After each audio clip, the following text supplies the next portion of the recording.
Peace family, Black Power. I want to do this video real quick because I had gotten into a bit of a back and forth with a pastor, and I rarely even do this at all. And it was very respectful. He was a very respectful guy.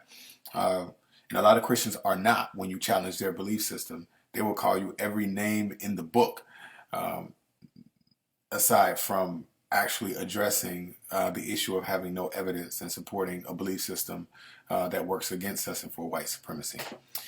In any case, we had this back and forth, and it was very short, but I was, questioning his beliefs and why he believes in this God. One thing came to mind that took me back to my own journey out of Christianity. I thought I'd just share it in this video, give you something to think about. Uh, the basis of his belief, according to him, was basically this. The Christian God created me, so I am not to question him at all. And then he went on a course and asked me, who created you? And we know how that goes. Who created you? You owe something to whoever this person is who created you, or this God who created you. Now, this was my question back to him. He never responded. Of course, they never do. And I'm so proud of myself because I'm able to send pastors running now. And it's not necessarily the idea of them running that makes me proud, because I'm sure some of them could whoop me in a debate too. I mean, yeah, it can happen. Anybody, if they're well informed about their own belief systems, I mean, it's possible. But they still don't have any proof to back up anything. It's a belief. So anyways, he asked me that question. He kind of went into that, and I presented this to him, this thought experiment. To me, I only know of my mother and my father creating me. That's it.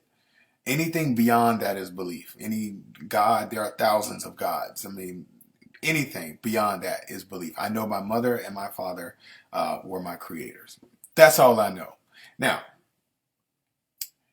if my father stood by, strong, he got guns, he's a powerful man.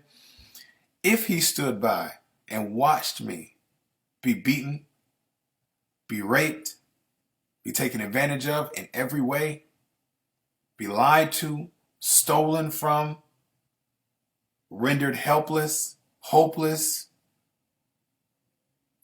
torn apart in every type of way, stripped of all of humanity and dignity, would I still claim my father? Would I still embrace him? Would I serve him? Would I still have the same level of respect for him? And the answer is absolutely not. Absolutely not. Even if this Christian God is real, even if Jesus is real, let's pretend that he's real. It only makes it even worse, because that means that with all of your power, with all of your authority and all of your might, and you being everywhere, you did absolutely nothing but witness the pain and suffering of our people for hundreds of years. Hundreds on top of hundreds of years. All you did was witness it. So to me, it doesn't matter if this Christian God is my creator. If this Christian God is real, this Christian God has failed us and all of our people. So it doesn't matter. Now, of course, he didn't answer the question. He didn't come back at all. They always run when you bring those things up. But the reason why I wanted to make this video is because I really wanted to give this warning to Christians, because I care about you. I'm your brother. I'm not against you. I'm not trying to demonize you. I love you. But this is the warning that I want to give you because I fell victim of the same thing. If you are on a sincere search for the truth, do not go to your pastor. I want to say that again. If you are on a sincere search for the truth, do not go to your pastor. Because what you have to understand is that your mind is set up to protect your belief systems. When they are challenged, these defense mechanisms kick in. And you're not going to know it. It's all subconscious. So one of the things that we do subconsciously is We look for answers from people or places that are going to reinforce the beliefs and ideas that we already have. So when someone presents a question to you, the first thing that you do is you look for an answer to the question that supports the belief that you already hold, instead of an answer or just the truth, because that truth may send the whole thing crashing down. Now, your pastor has years and years and years of research into his own beliefs, his own biased beliefs. He has years of experience in apologetics. He knows just what to say to give you enough. It won't be proof, it won't be evidence, but they know what to say to make you feel okay about what you believe, right? And I think I told you all in a previous video that when I brought questions to a pastor, one of the things that he said to me was, because I was questioning about Islam and Christianity, he said, if you go to Muhammad's grave, you won't find, or you will find a body. He said, but if you go to Jesus' grave, you won't find a body. And I was like, damn, you're right, because he rose and there's power and this whole thing is real. And it immediately made me feel comfortable and good about my beliefs. See, you don't need proof. You don't need evidence. You need something that just makes you feel good about what you already believe. And a pastor will give you that. So it stops all the research. It stops all of the honest digging in for the truth, because now you feel satiated. You feel good. That uncomfortable feeling that you had when your belief was challenged, that dissonance is now gone. So you can just go about your life and continue on believing.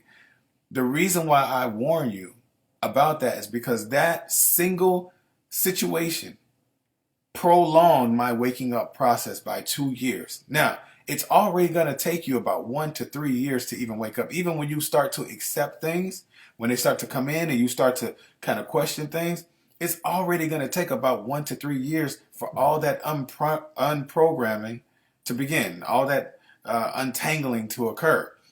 But these little things halt the process even more. It cost me 2 years, just that conversation with the pastor. And when I look back, one of the things I realized is that I wasn't looking for a real answer for him. I was looking for validation for what I already believed and what I wanted to believe to be true, what my parents taught me was true. What you have to understand, I'm going to close this video with this. What you got to understand is, it's not that your pastor has any ill will towards you. It's not that your pastor is just trying to get your money and that he's lying to you. Your pastor probably sincerely believes everything that he's telling you. Not only that, but he has to be right.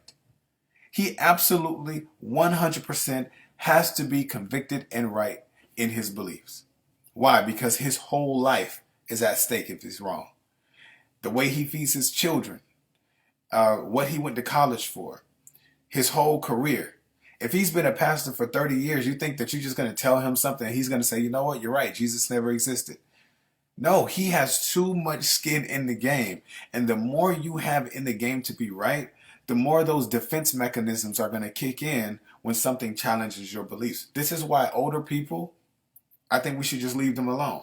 You're not going to change their mind. They got 40, 50 years in the game. They've made so many important decisions from the standpoint of a believer. And now they got to go back and question all of that.